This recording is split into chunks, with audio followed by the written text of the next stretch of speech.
Halo Barudak, balik lagi dengan saya Persana Gali di program Persana Channel Balik Bandung. Kemarin kan Eko Maung sudah ngobrol, Eko Maung sudah belak-belakan terkait bagaimana sih fenomena bobotoh yang digiring ke politik praktis di mata hukum dan etika. Nah, hari ini kita konfirmasi langsung Derek dan Rendra, orang-orang yang mengaku bobotoh dan mendatangi rumah Kiai Haji Maruf Amin. Ayo, Kajero.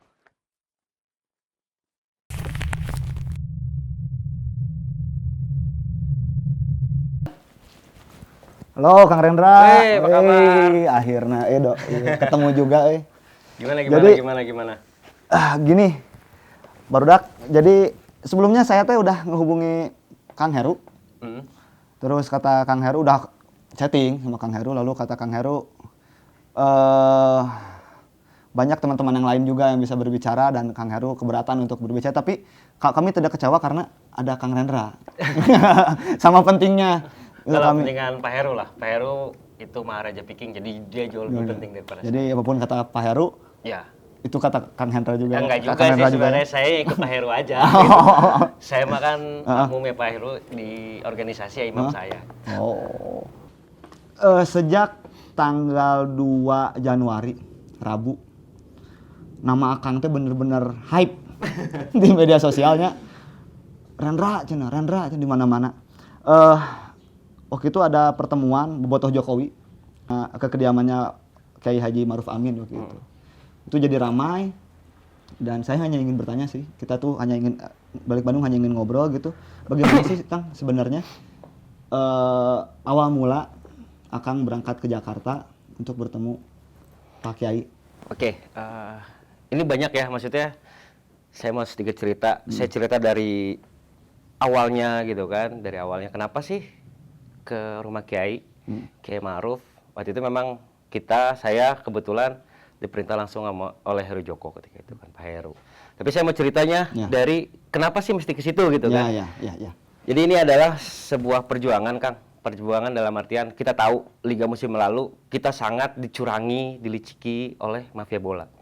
Itu kita banyak aksi demo ketika itu sempat demo juga ya. Terus juga ada juga perlawanan lewat media sosial gitu kan. Sempat menjadi viral juga gitu kan. Terus kita juga sempat bergerak ke banyak lini lah gitu kan untuk memperjuangkan yang namanya Persib gitu kan. Dan yang sebenarnya yang dilawan adalah mafia bola Kang.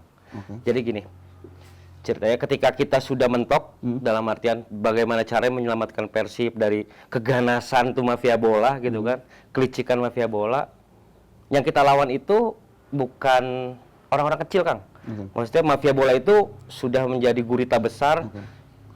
Gurita besar yang akhirnya nggak bisa hanya kita bobotoh sendiri yang melawan.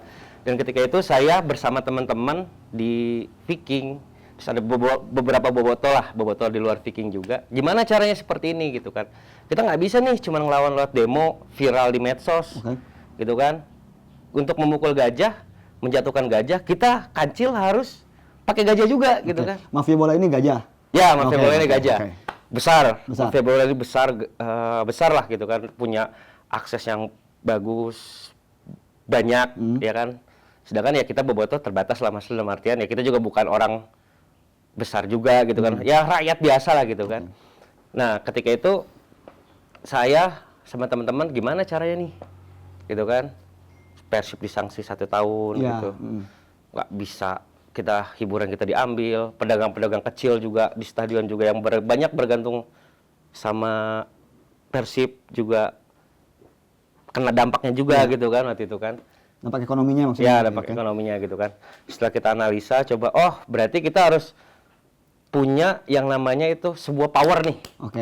Power kan. Dan saya rasa yang paling pas itu adalah kita ke Kemenpora sebagai representasi dari pemerintah ya. Yang punya hak dan punya kewajiban untuk itu gitu kan. Dan saat ini ya memang Kemenpora itu dalam kepemimpinan Bapak Jokowi gitu kan. Pak Jokowi gitu. Dan memang dari situ juga kita lihat concern juga nih Menpora nih untuk memberantas mafia bola gitu kan. Akhirnya ketika waktu itu kita pengen ketemu langsung dengan Pak Jokowi karena memang Pak Jokowinya itu namanya kepala pemerintah, presiden itu kan sibuk ya Kang ya. Jadi waktunya juga dan waktu itu ada kesempatan untuk ketemu dengan Kiai Maruf. Ya udah kenapa nggak kita datang aja sekalian gitu kan. Kita datang sekalian. Ya dilihat dari situ ternyata setelah kita datang deklarasi itu rame. Berapa lama Akang punya rencana untuk ya kita bikin bobotoh Jokowi lalu kita berangkat ke Jakarta dan memberi dukungan? Sebenarnya gini Kang, kalau misalnya ditanya berapa lama, waktu itu juga mentok ya ketika Persib itu sanksinya juga nggak dicabut-cabut Ya. gitu kan. Saya juga nggak bisa nonton Persib, cuma bisa nonton di TV, TV gitu ya. kan. Aduh, bete sih waktu itu kan, hiburan juga nggak ada gitu. Nah ketika kita manfaatin momentum aja gitu kan, momentum dalam artian, wah ini ada kesempatan nih kita bisa ketemu Kiai Ma'ruf. Dan Kiai Ma'ruf ya pasti punya akses lah untuk ke Jokowi disampaikan. Gitu kan, kenapa nggak ke Pak JK-nya atau Wapresnya? Karena kenapa gitu kan, ya mereka susah ketemu dengan pejabat sekelas presiden dan wakil presiden, ya kan nggak segampang itu Iya, kan. betul. Mesti protokoler gitu kan, kebetulan ya memang Kiai kan kita punya akses ke situ gitu ya, bisa ketemu, ya kenapa enggak gitu kan, tolong disampaikan. Dan ternyata juga dari Kiai Ma'ruf pun kemarin ngobrol, ya dia komit juga untuk pemberantasan mafia bola gitu. Berarti kan bisa jelaskan nggak apa sih status bobotoh Jokowi ini sebenarnya apa? Sebenarnya sekelompok bobotoh yang mendukung Jokowi atau bobotoh itu pendukung Jokowi atau apa sih? Jadi sebenarnya gini, kalau bilang bobotoh itu kan sebenarnya di KBBI Heeh. itu jelas ya pendukung. Cuman ya memang sekarang image di publik itu bobotoh adalah bobotoh Persib, gitu Oke, kan image-nya. ya. Cuman kan ya jangan diartikan bobotoh itu adalah sempit, Oke. gitu kan. Jangan diartikan bobotoh itu adalah sempit. Pasti bobotoh ya bobotoh Persib gitu kan. Orang yang ada Bagong juga bobotoh gitu kan, Oke. gitu kan. Nah kemarin yang jadi permasalahan yang kurang paham aja sih menurut saya gitu kan. Dan bobotoh Jokowi adalah saya, Derek waktu itu kan. Ya memang kita bertemu sebagai bobotoh Persib. Oke. Gitu kan, karena kepentingan sama kita mau hantem nih Satgas Mafia Bola gitu kan. Berarti kalau suatu hari muncul bobotoh Prabowo pun Oh bisa tidak jadi ya? masalah. Bisa jadi ya? Tidak masalah. Oke. Justru ya itu hak mereka lah gitu kan. Itu pun hak Iya, saya iya, secara betul. pribadi gitu Betul, kan. Betul, betul. Nah, Kang, yang bikin ramai kan komentar mengenai bahwa ini tuh perintah dari Kang Heru, Kang Heru Joko. Saya ingin menegaskan ini tuh perintah atau bobotoh Jokowi meminta izin kepada Heru Joko.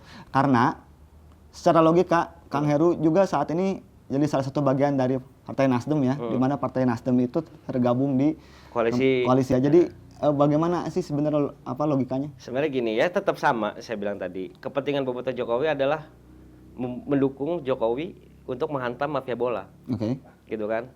Karena kita tahu sendiri Edi itu di belakang siapa lah. Saya nggak perlu iya, menyebutkan oke. gitu kan. Nggak perlu menyebutkan itu gitu kan. Jadi menurut saya ya namanya kita sama visinya gitu kan, memberantas mafia bola, ya kenapa sih nggak bersama-sama gitu. Karena kalau saya pribadi saya percaya dengan Pak Jokowi. Pak Jokowi sudah yang namanya menghantam mafia migas dengan Bu Susi, mafia ikan. Ya tugasnya sekarang mafia bola Oke. gitu kan. Nah, Kang, saya tegaskan lagi berarti pemerintah ya, bukan meminta izin. Sebenarnya memerintah sih, karena memang gini, ya saya bilang tadi, itu Satgas Mafia Bola, karena ya kita supporter bola Oke, gitu. dan Kang Heru pun satu semangat untuk memberantas itu. Iya, Seperti satu itu semangat kan. untuk Nah, lalu ada pula kutipan bahwa ya kami secara struktural Viking gitu, secara struktural Viking sepakat untuk mendukung Jokowi. Itu juga yang menjadi perdebatan hangat gitu di media sosial. Apakah Ya sebenarnya gini, kalau bicara masalah yang saya bilang tadi kan ya, visinya jelas sama itu kita menghantam mafia mafia bola. bola, Ya, setelah struktural jelas.